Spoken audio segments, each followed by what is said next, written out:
So I'm here in my room.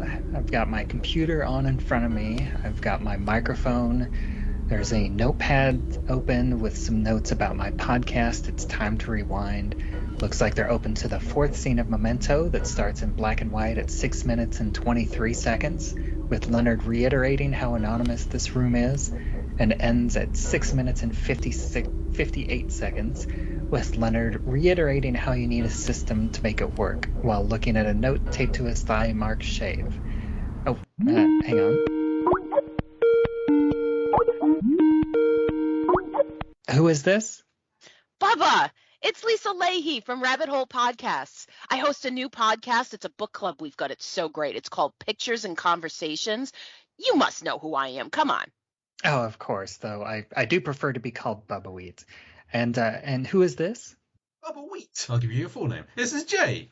I'm from I host Lampity over on the Lamcast, and I used to write reviews, but don't anymore. I know how that feels. I wrote one earlier this year, which is my first one in, I think, a year and a half. I think I'm a little bit more frequent. I get them in every 2 to 3 months, give or take. Oh, humble brag. Well, we're only at the end of our third month of 2023, so I'm not sure how good that is. My New Year's resolution for 2022 was to write a review, and I did not do it. A review. Well, you've certainly written more than I have, so. This is, the next black and white scene, and it is pretty much where we left off, which basically sets up this format of the black and white scenes to know that they are in chronological order rather than the backwards order of the color scenes. Mm-hmm. And I do think that it's important that this starts out with him setting up how he checks the drawers. And it sets this up as a habit, something that he does every time he is in the and anytime he finds himself in a room, especially a motel room, even though he doesn't expect to find anything. But that is an important setup for how he ends up hiding and then re-finding the gun in whenever he's in Dodd's hotel room. Mm-hmm. But I will say, we're over here analyzing this going, oh, well, this is a very important ritual for Leonard because this is how he establishes where he is. Every single one of us, when we go into a hotel room, we open every single drawer. We open every single door. You do it. Don't deny it. It's just like it's the first thing we do. It's just this whole thing that we have with being nosy Parkers, and we have to check everything. It's just funny that it's like such a routine for him, and we laugh and go, oh, how silly. And then the first thing you do is the same thing. It's the hotel room ritual, and it's the first thing you do, and it's the last thing you do to make sure you didn't leave anything. Absolutely. Because you never put anything in the drawers to begin with, but you still have to check to make sure that you did it when you leave. Yeah, unless you're one of those like business people that are staying for like a week at a time, then you actually do a little bit of unpacking and make the hotel room your home away from home for a week or two or however long. Do people put stuff in the drawers though? Like I see hanging the stuff up because you can't have wrinkles when you're going to a business meeting.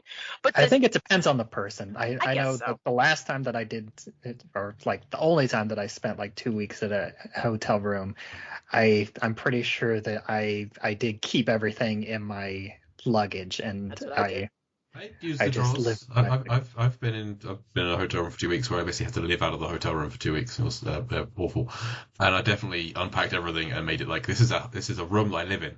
I'm gonna keep things here or I'm insane. And it didn't help. I still looked insane, but it was a bad time. But yeah, we're glad to have you back. Thank you. This is before we knew each other, so yes. Yeah, how many times a day does he check that drawer? That's another point. Yeah. Because that's something else that comes up in the short story. Like he's got this schedule on the wall of, between 8 and 8:30, brush your teeth. And you look at this and you go, who the hell's brushing their teeth for half an hour? And then you have to actually think about, when he wakes up and looks at the clock, that's when he needs to do that. Not that he's expected, but these rituals and what they do and how many times he's circling this room and how many times he's opening these drawers. Definitely. We don't get to see all of that, though. The brilliance of editing. That's how, a modern today remake of Memento would be very different. I think because you could have a bunch of reminders set on your phone. So like when this alarm goes off, brush your teeth. When this alarm goes off, shave, or like whatever. Right. But also just the pictures aspect of things, the photo aspect of things. Like just have an Instagram account. You can see like when you took the pictures. You can like, write your notes on that. You can have a private one. It's fine. Yep. But Yep. It'd just be completely different. They should not make Memento 2023. That shouldn't happen. Oh, please don't. But it would be a very different film. No. Although it'd be really funny if he's using like an iOS phone and he's using an Apple phone and he's using the Notes app, which likes to periodically just delete everything. So really, it would actually be very appropriate. All those I think it would be interesting. You could use that to make not Memento, but make a similar story about somebody with this condition to tell a very different story. Yeah, that would be... So a new 51st Dates, perhaps. Yeah, something like that. Future series of this podcast, maybe. Yes, quite possibly. There may be a 51st Dates or a Finding Nemo. Oh, yes. Episode. I would like to throw my hat into the ring for Finding Nemo / Dory. Finding Nemo, the film I may have seen more than any other film. I think maybe Finding Nemo. Oh, it's such a good one. And it's deep sea adjacent. We haven't covered it yet. It's all at sea. It's in the water. Oh, it's on the list. There you go. Do like a crossover episode. It's a pretty deep and a pretty blue movie. Very much so. Also, I think it's my wife's favorite film. It's on the list. So. Yeah, there's a lot of sea in that movie as well, I believe. Very much sea. This is going to be an interesting final trying to work out how deep they are. How deep is the Great Barrier Reef? The East Aquatic Current. East Australian Current, sorry. Yeah. Going back to the scene, I love how he laughs at his own joke about reading the Bible religiously. Oh yeah, he laughs and then he's got that that joke didn't land kind of grunt that we all do too. So it's like he's got this whole little cycle. It was fantastic. Imagine not being able to learn any new jokes. That's the worst part of his life, surely. He only has the jokes he has. Nothing more. I love it though. But Teddy says in one of his sequences that part of the benefits of this friendship is that he can keep telling the same old jokes. That's a benefit to him, not to Leonard. Well, yeah. Means he doesn't have to learn anything new. Exactly. And of course, I teased this last week, but I do think that the pages that are shown in the Bible are very deliberate. So of course. And I think it's fascinating because of course the first page that we really get a decent look at is the table of contents, but the title at the top of the table of contents says "Help in the Time of Need," and then it also kind of groups the books of the Bible as starting out with the way of salvation, in time of loneliness, and we see sorrow and suffering. And that really feels like Leonard's journey in this movie. Mm-hmm. But then we get Leviticus 24, which it has, if anyone takes the life of a human being, he was put to death. What did we just do? Yeah, and I was whenever I looked this up, because I did look up the actual verbiage, and based on that, I could tell that this Bible is the New King James Version of the Bible. It's that translation. And I do have, Leviticus chapter 24, starting with verse 17, which is, "Whoever kills any man shall be surely put to death. Whoever kills an animal shall make it good, animal for animal. If a man causes disfigurement of his neighbor as he has done, so shall it be done to him. Fracture for fracture, eye for eye, tooth for tooth. As he has caused disfigurement of a man, so shall it be done to him. And whoever kills an animal shall restore it, but whoever kills a man shall be put to death. You shall have the same law for the stranger and one from your own country, for I am the Lord your God." Then Moses spoke to the children of Israel, and they took outside the camp him who had cursed and stoned him with stones. So the children of Israel did as the Lord commanded Moses. So yeah, this is very much tonally appropriate to the movie in so many different ways. It's like he believes that John G. killed his wife, and so he is doing the eye for an eye for his John G. Yeah. I'm glad they spelled out that they stoned him with stones, not just they stoned him. It's like when I teach the lottery and I talk about getting stoned and I have to say, not like that. Yeah, and I just think it's kind of fascinating to think about, that this is something that's on screen for like just 1 second, not even a second. It's like half a second, and yet it's something that Christopher Nolan thought about and specifically made sure that this verse was visible in this scene in the movie. It's almost like he knew that we'd be coming along one day, 20 years later, to do this scene by scene, little by little. I think it was just an accident. It just happened to fall on his face. It's one of those great things that, like, there are films that you see in the theater when you are desperate for a pause button. Like it's one of those. I'm like, wait, go back. I wish I could see that again. And then you're, trying to get your hands on it when it comes out, and you can watch it at home. Yeah, this was made, deep into the time of VHS and just right at the start of DVD. And this would have released on DVD. Yep. Yeah, because I definitely remember that. I first got a DVD player whenever Fight Club came out, because I was looking at, well, it wasn't even a DVD player. It was a computer that had a DVD drive. Yes. So I could play movies on my computer, or on the family's computer. And I was wanting to get Fight Club on VHS, but the VHS release for like home purchase was delayed, had like a 6 month or a year window, but you could buy the DVD immediately. I remember doing this because I was working at Blockbuster at the time in the late 90s into the 2000s.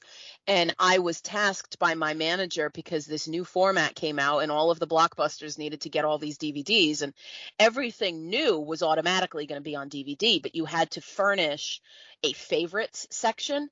And so she said, look, we got a budget for 100 DVDs, make a list. What do I need to get? So I made this massive list of like, what would be great on a digital format? And more than half of my list was not going to be available on DVD yet. It's like whoever was putting these things together clearly was an idiot, because you couldn't get Back to the Future right away. You couldn't get Jurassic Park. You couldn't get Terminator. You couldn't get Jaws. You couldn't get The Exorcist. Like some of these 2001, every movie, every sci-fi brilliant thing that you would try to get, Alien, none of them. And so it's like I had to go back and revise this list like 10 times because everything I wanted I couldn't get. Yeah, that was the time where there was a mix of movies that they had the rights to cheaply, that they wanted to get out in like the bare bones edition as quickly as possible, but then you also had the ones that they wanted to take the time and not put out a DVD until they had the ability to put out a fully loaded DVD with all the good special features. Yeah, this is a good DVD, my Memento DVD. I like it. Oh, definitely. Mm-hmm. Even though you need a guide in order to figure out how to use the second disc. The first disc is perfect because it has the right theme to it, but it's also very intuitive and easy to figure out. The second disc is just a complete mess, to put it mildly. But I mean, it is thematically appropriate, but it is still kind of infuriating to figure out what all is actually included on the disc and how to actually access and find all of it. Part of the fun of being a movie fan. And then we get this. This is our first reference to Sammy Jenkins as Leonard licks his finger and tries to wipe off the tattoo. Mm-hmm. I'm glad I've not got any of the Sammy Jenkins scenes, because that just makes me sad. I don't like to think about it. Oh. It's very depressing. But I like the tattoo. I think they're so well performed. Yeah, which makes it even more sad. But the handwritten nature. I'm not really a tattoo guy. I'm not generally a fan of them. But each to their own, whatever. But I appreciate that all of his tattoos kind of have a different font to them. Yeah, they're all just they're all individual. So this is just nice little handwritten on his wrist, like you would write a note on your wrist. I like this one. Yeah. Yeah, it's definitely, it's purposefully the most visible and the one that he will see the most often. Right. Which again, that really ties into how he is able to make these new memories through this habit and repetition. And the Sammy Jenkins being on his hand is definitely one that is that constant reminder, which really reinforces that repetition because he sees it the most often. So I think that was, I wouldn't be surprised if that was one of his first tattoos that he got. Yeah, definitely.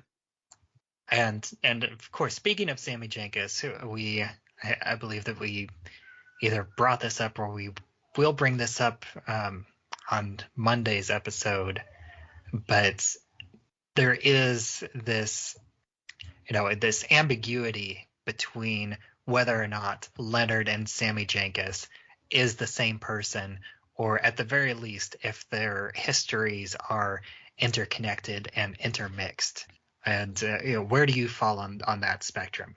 I think that it is his wife who had diabetes and who tried to spark his memories in the method that she does and failed to do so. I think that is Guy Pearce's character.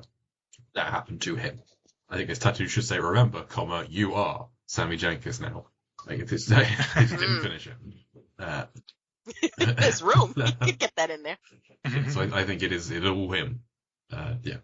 I do think that's more or less where I fall, and I will kind of share my thoughts throughout this season, but I think that there is definitely some overlap, and I do think that there was a Sammy Jenkins at one point in time. Oh, sure. But I do think that many of his memories of Sammy Jenkins are actually his memories that he's transferred onto the story of Sammy Jenkins. Yeah, that works as well. I also am known for having just incorrect opinions about Christopher Nolan films, like The Prestige. I won't spoil The Prestige, but most people think that it's Brothers. I think it's a clone. I'm certain it's a clone. Interesting. I need to go back to that movie because that movie didn't land for me. Because I started reading the book, and the big kicker of that book is revealed in like the first 20 pages of the kicker of the movie. Okay. And so it's like I'm sitting there watching the movie, and you get this reveal, and I go, "Yeah, I knew that." It's like, wait, I'm supposed to be surprised. I'm like, shit. See, that's why I didn't. The first time I watched it, I didn't like The Prestige. No, I love it now. But when I first watched it, I got to the end and was like, "Wait, this is a science fiction film? This is." Yeah, like no, what? I refuse. But ever since, I was much happier with The Illusionist, actually, with Edward I like Norton. The Illusionist. That movie, I think, is better. Yeah, The Orange Tree. Yeah.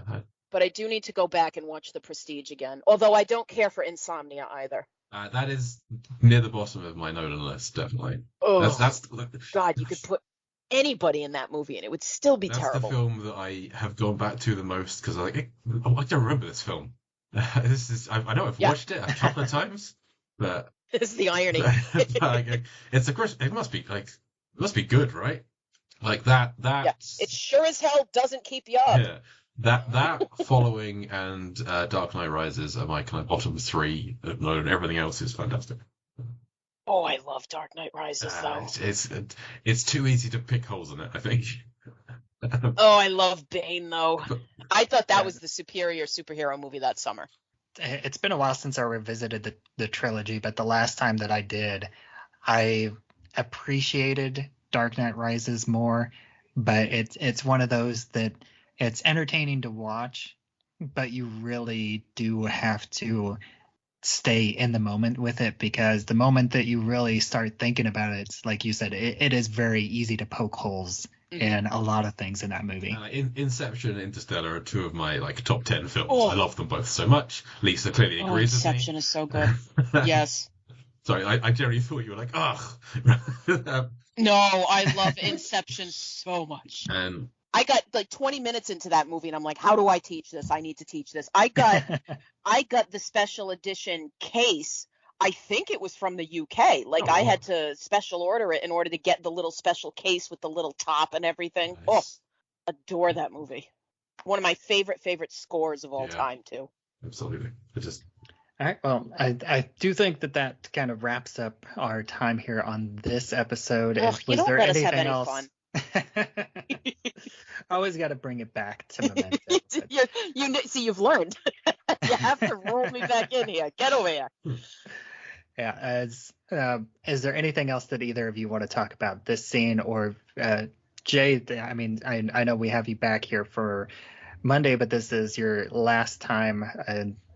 As we're recording, is there anything else that you want to talk about Memento as a whole before we let you go? Brain is melting out of my ear.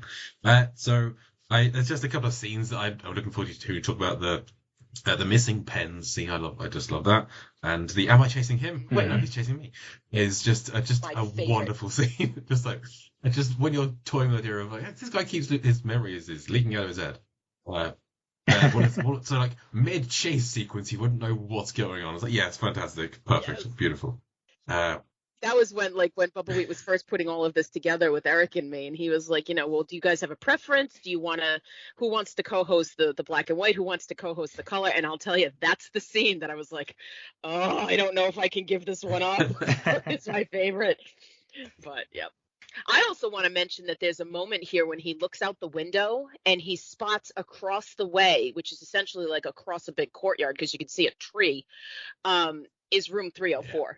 Which is the room he's in later on. He's in there, like Natalie brings this up. She goes, oh, you left your key at my place, room 304, which is also my classroom number. Nice.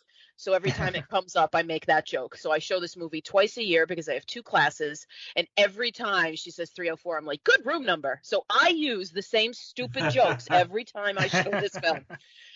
Another reason why I love it so much. And we're about to see him leave that room in a few days' time. You next hear me. Yeah, that is one that I noticed, but I did forget to bring up. But so I'm glad that you pointed that out, because that is, a relatively important detail that we find out more about later in the film. But once again, I'd like to thank you, Jay, for joining us for these first 4 episodes with a guest. And why don't you go ahead and take one more time to let everybody know where they can find you online. Thank you for having me. And actually, one final point is, I think one of the themes of Memento is like is about like goals. Like once you have a goal, once you complete that goal, you're never like satisfied that you've done it. So it's important in life. This is me getting on my soapbox, to not have a goal you think you will complete. It's like have a goal, always have something to work towards. And so on the subject of doing goals you never complete, I reviewed films on the 1,000 Movies You Must See Before You Die list, something that will never be done. Never going to finish it. You can read those reviews over at lifeversusfilm.com. Is my Memento parallel. So yeah, Life vs. Film is my personal site. You can read very occasional reviews that I write over there. My most recent review is for The Lighthouse, which is on the 1,001 list. I love that it's on the 1,001 list. Bizarre film that everyone should see, but also everyone shouldn't see. I don't know. It's a film that I love, but I'm not recommending to anyone. So that's my blog, and then my podcast, Con Air the podcast, Deep Blue Sea the podcast, very straightforward as to what they are. And then I host Lampardy on the Lambcast roughly once a month, it tends to vary, which is movie trivia based on Jeopardy on the Lambcast, the official podcast of the large association of movie blogs. If you're out there and have a movie blog or podcast and want to join a community of like-minded folks, then come join us at largeassmovieblogs.com. That's largeassmovieblogs.com. And find me on Twitter at LifeVSFilm, at ConAirPod, at DeepBlueSeaPod. Instagram is Jay Cluitt, JayCluitt. It's mainly pictures of my dogs.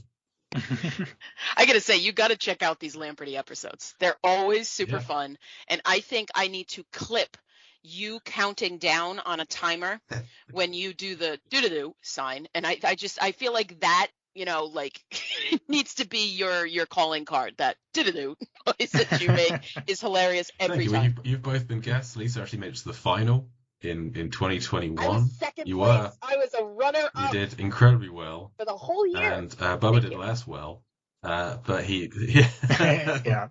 maybe we'll have him back on again to redeem himself. Who knows? Yeah, I'm always much better at movie trivia whenever I'm not a contestant. Good at writing questions. I'm always happy to have them. I love your horror franchise questions, which you've actually. And then there's the Nick rehack categories, which are great equalizers for everyone. Yeah. Sometimes people do well, sometimes they don't. It's always entertaining. He always makes me say things I don't want to say. Oh my goodness. And thank you, Lisa, for joining me as my black and white co-host for this entire season. I love it. I love this film. I love being on podcasts and yammering about things. So thank you for indulging me. And as always, I am Bubbawheat, and you can find me on Twitter where I'm at Bubbawheat. You can find this show, It's Time to Rewind, on Anchor.fm, as well as anywhere else that you listen to podcasts. We also have a Facebook page, It's Time to Rewind, a time loop group, and you can join that to discuss episodes as they come out, as well as have discussions about time loop movies or TV episodes. It's all welcome there. And until next time, I assume I've already told you about Memento? Oh, only every time I see you. Gideon Bible, which I, of course, read religiously.